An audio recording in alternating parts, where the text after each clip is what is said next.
Breaking bad TV history का अब तक का सबसे ज़्यादा हाईएस्ट और अब तक का सबसे ग्रेटेस्ट शो। पर ये शो इतना अच्छा क्यों है? वो शायद इसलिए क्योंकि ये अपने कैरेक्टर्स, अपनी स्टोरी को एकदम रियल लगती है। इसके कुछ कैरेक्टर्स जो हमारे फेवरेट की लिस्ट में सबसे ऊपर आते हैं। अब उन्हीं कैरेक्टर में से आपको याद होगा सॉल गुडमैन का कैरेक्टर। वेल, इसके ऊपर एक सेपरेट शो बनाया गया है, the Saul Better Call Saul. अब ये अतरंगी कैरेक्टर तो आपको याद ही होगा। जब वॉल्टर जैसे किसी भी मुसीबत में फंसे होते थे, ये अपने अतरंगी तरीकों से उन्हें उस मुसीबत से बाहर निकाल देता था। सीजन 2 में ये कैरेक्टर हमें पहली बार देखने को मिला था, और जब इस कैरेक्टर को हमने देखा था तो हमें लगा ये एक नॉर्मल कैरेक्टर होने वाला है जो सिर्फ कुछ ही एपिसोड्स के लिए आएगा और फिर चला जाएगा। लेकिन ऐसा हुआ नहीं है। धीरे धीरे ये कैरेक्टर हमारे फेवरेट कैरेक्टर में से एक बन गया है, और अब इस शो के ऊपर एक अलग शो बनाया गया है, बेटर कॉल सॉल। अब जैसे कि आप जानते हैं कि ब्रेकिंग बैड में हमें सॉल गुडमैन का पास्ट के बारे में ज़्यादा कुछ नहीं बताया गया है। वो कैसे लॉयर बना है, उसकी फैमिली में कौन था, उसका लव इंटरेस्ट कौन था, इन सभी का जवाब हमें बेटर कॉल सॉल में मिलता है कि लॉयर बनने से पहले वो क्या था और वो लॉयर बना कैसे। इस शो में हमें बताया गया है कि जो सॉल गुडमैन है उसका नाम जिमी मगिल था पहले, और अब और कैसे वो सॉल गुडमैन में बदल गया। इस शो में सॉल गुडमैन का नाम पहले जिमी मगिल था और कैसे वो सॉल गुडमैन में बदल गया। ये शो हमें ये बताता है कि ब्रेकिंग बैड से पहले जो जिमी मगिल है वो क्या था और वो लॉयर कैसे बना। जिमी की फैमिली में उसका एक भाई है चार्ल्स मगिल, जो कि वो भी एक लॉयर है। अब उसको एक प्रॉब्लम है, उसके भाई को एक ये प्रॉब्लम है कि उसे बिजली से एलर्जी है, मतलब इलेक्ट्रिसिटी से उसे एलर्जी है, और वो ज़्यादा घर के बाहर भी नहीं निकल पाता है। वो भी एक लॉयर है।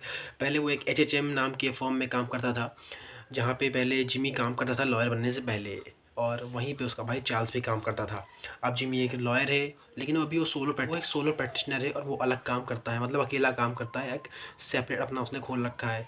उसकी जो लव इंटरेस्ट जो उसकी फ्रेंड होती है किम वेक्सलर, वो एचएचएम फर्म में ही काम करती है, जहाँ पे पहले उसका भाई काम करता था चार्ल्स एक तरह से वहाँ काम नहीं करता था, वो उस लॉ फर्म में पार्टनर था, और उसका दूसरा पार्टनर था हावर्ड और सॉल और जिमी मगिल की ज़्यादा बनती नहीं है, दोनों एक दूसरे के दुश्मन हैं, लेकिन फिर भी जिमी का ये सपना था कि वो ऐसे ही किसी बड़े फर्म में काम करे। अब आप सोच रहे होंगे कि उसका भाई वहाँ पे एक पार्टनर था तो उसने उसे वहाँ काम क्यों नहीं दिया।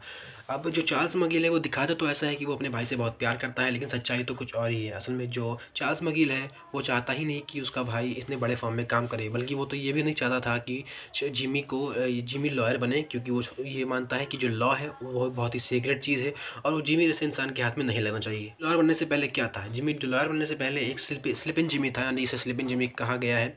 मतलब कैसे वो लोगों को ठगता था, पैसे निकालता था, और वो इस चक्कर में कई बार जेल भी गया है, और कैसे चार्ल्स मगिल ने उसे जेल से बाहर भी निकाला है। इसलिए चार्ल्स सोचता है कि जिमी लॉयर बनना डिजर्व नहीं करता।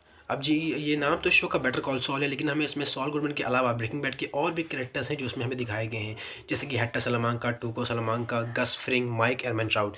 ये सब जो मेमोरेबल कैरेक्टर्स जो हमें ब्रेकिंग बैड में देखने को मिले थे, वो हमें यहाँ भी देखने को मिले हैं, लेकिन मैं कहूँगा इन्हें ब्रेकिंग बैड से ज़्यादा यहाँ और भी ज़्यादा अच्छे से दिखाया गया है बेटर कॉल सॉल में।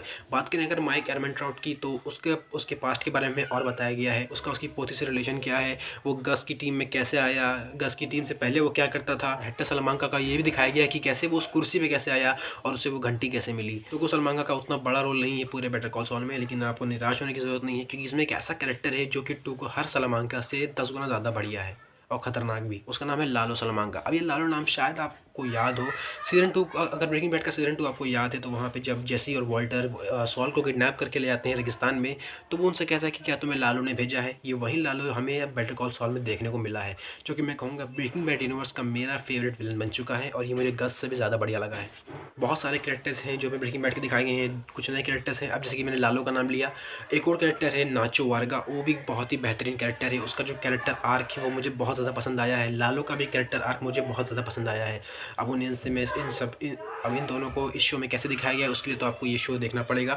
देखिए, अगर बात करें सीज़न 1 और 2 की, तो उसमें तो हमें जिमी की पर्सनल लाइफ को दिखाया जाता है, लेकिन जैसे सीज़न 3 आता है वहाँ से ये शो एक्सपैंड होने लगता है, ये ब्रेकिंग बैड की टेरिटरी में आने लगता है।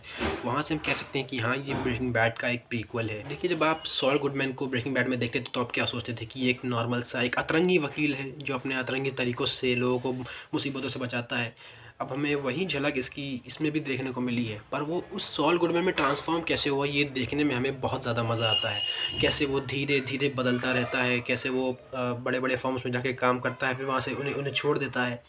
ये सब हमें इसमें बहुत ही अच्छे से दिखाया गया है। और जो विंस गिलिगन, जो कि शो के राइटर डायरेक्टर हैं, जिन्होंने ब्रेकिंग बैड को भी राइटर लिखा है, उन्होंने कैसे ब्रेकिंग बैड और बेटर कॉल सॉल को जो जोड़ा है वो वाकई में काबिल तारीफ़ है।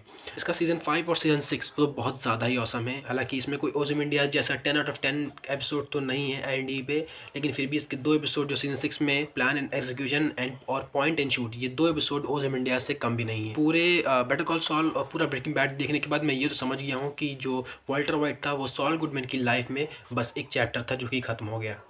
और इस पूरे ब्रेकिंग बैड यूनिवर्स का जो मेन कैरेक्टर तो सॉल गुडमैन है, ना कि वॉल्टर। वॉल्टर तो बस उसकी लाइफ में आया था और चला गया। उसी वॉल्टर की वजह से सॉल गुडमैन का भी डाउनफॉल हुआ, कैसे वो ख़त्म हो गया।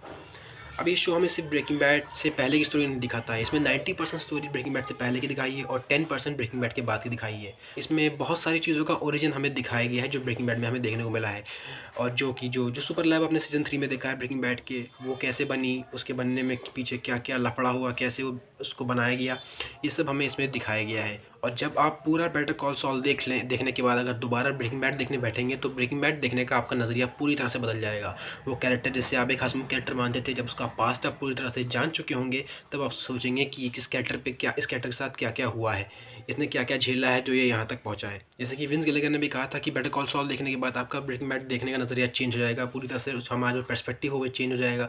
और ऐसे ही हुआ, मेरा जो नज़रिया है वो वाकई में बदल चुका है। और ये मैं तभी कह रहा हूँ क्योंकि मैंने शो पूरा देख चुका हूँ और ब्रेकिंग बैड भी मैं पूरा शो देख चुका हूँ। नहीं, ये दोनों ही शो नहीं देखे हैं तो मैं कहूँगा पहले आप ब्रेकिंग बैड देखें, उसके बाद बेटर कॉल सॉल देखें। पहले बेटर कॉल सॉल नहीं देख सकते क्योंकि उसमें कुछ स्पॉयलर्स आपको मिल जाएंगे। देखिए, ब्रेकिंग बैड हमने देख रखा है, उसके बाद हम बेटर कॉल सॉल देख रहे हैं। अब बेटर कॉल सॉल में कुछ ऐसे एपिसोड्स, कुछ ऐसे सीन्स आते हैं जहाँ पे हम सोचते हैं कि ये कैरेक्टर मर जाएगा। मतलब ब्रेकिंग बैड में अगर आप देखें तो उसमें से बहुत सारे कैरेक्टर्स जो हमें जो बेटर कॉल सॉल में भी देखने को मिले हैं। अब आप सोच रहे हैं इनका फेट तो हमें पता है कि इनके साथ आगे क्या होने वाला है, लेकिन फिर भी जब सॉल गुडमैन में उनके साथ कोई खतरनाक कुछ बुरा होता है तो हमें डर लगता है उनके लिए कि कहीं कुछ हो ना जाए इन कैरेक्टर्स के साथ। तो यही खास बात है इस सीरीज़ की, इन कैरेक्टर की जो राइटिंग है, सीरीज़ की जो राइटिंग है, जिस तरह से इन्हें लिखा गया है वो बहुत ज़्यादा ही औसम है। दोस्तों, मैं ये कहूँगा कि अगर आपने बेटर कॉल सॉल अब तक नहीं देखा है तो अब एक बहुत ही बेहतरीन शो मिस कर रहे हो। और अगर आपने ब्रेकिंग बैड भी नहीं देखा है तो पहले ब्रेकिंग बैड देखो, फिर उसके बाद बेटर कॉल सॉल देखो। ये कहना है कि जो बेटर कॉल सॉल है वो एक बहुत ज़्यादा ही बेहतरीन शो है और ये हर किसी के लिए नहीं है। जैसे कि आप देख रहे हैं मनी हाइस्ट इंडिया में इतना ज़्यादा पॉपुलर है, लेकिन बेटर कॉल सॉल और ब्रेकिंग बैड शायद बहुत लोग जानते भी नहीं हैं इन सीरीज़ को, पर ये सीरीज़ मनी हाइस्ट से 1000 गुना ज़्यादा बेहतर है। तो एक बार कोशिश करके ये शो भी ज़रूर देखिए अगर आपके पास टाइम हो। अब आप ये सोच रहे होंगे कि दोनों शोज़ में से ज़्यादा बेहतर शो कौन है। अगर आप इंटरनेट पे देखें तो एक डिबेट हमेशा चलती रही है। जो सॉल गुडमैन के फैंस हैं वो बोलते हैं कि बेटर कॉल सॉल ज़्यादा अच्छा है। जो वॉल्टर वाइट के फैंस हैं वो कहते हैं ब्रेकिंग बैड ज़्यादा अच्छा है।